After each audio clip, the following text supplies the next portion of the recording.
iman itu yazidu wa yanqus, bertambah dan berkurang. Iman kita pada tabiatnya tidak selalu stabil. Ada kalanya dia dalam keadaan nyaman, dalam keadaan kuat, tapi ada kalanya juga dia dalam keadaan drop, dalam keadaan lemah. Sedangkan kita selalu membutuhkan iman kita 24 jam dalam sehari. Kita butuh iman kita seperti kita butuh udara. Karena dengan iman itu jiwa kita bisa hidup. Karena dengan iman itu hati kita bisa bernafas. Kita butuh iman lebih daripada kita butuh pulsa dan butuh handphone. Bahkan banyak orang yang ketika keluar rumah lalu melupakan handphonenya, pasti dia akan kembali lagi ke rumah walaupun dia sudah jalan jauh. Saking butuhnya dia terhadap handphone. Dan begitu juga kita dengan iman. Kita nggak bisa keluar rumah tanpa membawa iman. Kita butuh iman dalam banyak adegan hidup kita. Kita butuh iman ketika kita sedang diuji supaya kita tabah dan sabar. Kita butuh iman dalam ibadah supaya kita khusyuk, supaya kita semangat.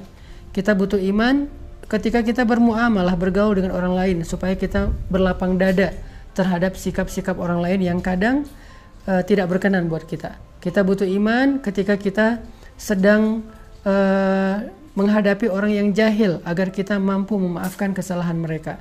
Kita selalu butuh iman dalam keadaan apapun. Bahkan ketika kita dapat nikmat agar kita menjadi orang yang bersyukur.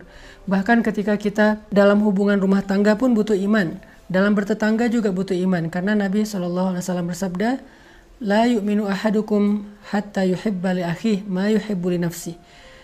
Iman seseorang itu tidak akan sempurna sampai dia mencintai saudaranya seperti dia mencintai dirinya sendiri.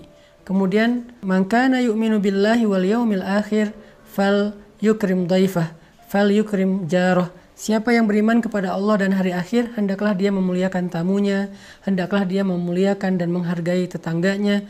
Artinya semuanya berlandaskan iman. Sehingga iman adalah salah satu kebutuhan yang cukup penting dalam hidup kita. Bahkan mungkin lebih daripada udara untuk kita bernafas, lebih daripada air untuk kita minum, lebih daripada makanan untuk kita makan. Kita butuh iman lebih dari semua itu.